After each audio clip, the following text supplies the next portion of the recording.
Question of the Week from the Naked Scientists. Hello and welcome to Question of the Week from the Naked Scientists with me, Diana O'Carroll. This week it's a planetary problem. Hello Naked Scientists. My name is Christophe Boutillier from Utrecht in the Netherlands. My question is, do we and objects weigh less at night time? I could imagine that the additional gravitational upward pull of the sun during daytime will work to a certain degree against the downward pull of the Earth. How can celestial bodies affect your body? My name is Mark McCaughrean. I'm a professor of astrophysics at the University of Exeter. Your question has asked the question specifically whether the moon and the sun, the positions of them in the sky make us weigh more or less, and they do a little bit. Typically, the overall variation due to the positions of the sun and the moon might be as small as about 10 or 15 milligrams, which is less than an aspirin, so it really isn't going to make much difference. You certainly won't feel that difference in weight. It's somewhat complicated. People have written in suggesting, well, the moon can pull to one side depending on where it is, and of course the moon isn't always out at night. It's out in the daytime just as much as it's out at night, but people don't tend to look. So there's a little effect there, but there are much bigger effects at work. The one that people haven't written about, which is actually quite important for most people, and it has to do with atmospheric pressure. The atmospheric pressure will change from day to day. People know about highs and lows.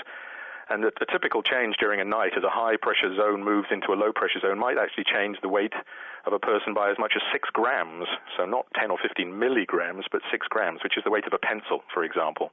And that's all to do with the buoyancy of the air when the pressure goes up. But the biggest way of losing weight, if you really want to lose weight quickly, is to move a location, move to somewhere nearer the equator, where the centrifugal force, or more correctly, the centripetal acceleration of the Earth reduces your weight because the Earth is spinning, and at the equator it's spinning the fastest. And also going to a higher altitude. And you can lose as much as 300 or 400 grams that way, about 0.5% of your body weight. So if you really want to lose weight astronomically, then move to Mexico City, near the equator, and at high altitude. On the other hand, it's probably not the best place to go to at the moment. So the pull of the moon could counteract the gravity of the Earth and make you a little lighter, relative to the Earth, that is. But it's factors like atmospheric pressure which can really make you lighter or heavier. A UK 10p piece weighs just over 6 grams, so imagine all that extra money you could carry around with you on a low-pressure day.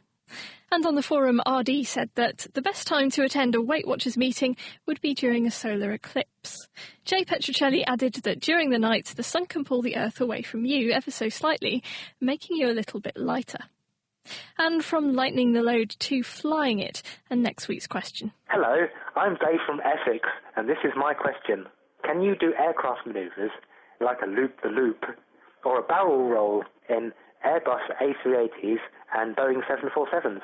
So what moves do you think you would be pulling in a passenger jet? Let us know what you think via email. That's chris@thenakedscientists.com, or on the forum of discussion and answers. And that's at thenakedscientists.com/forum.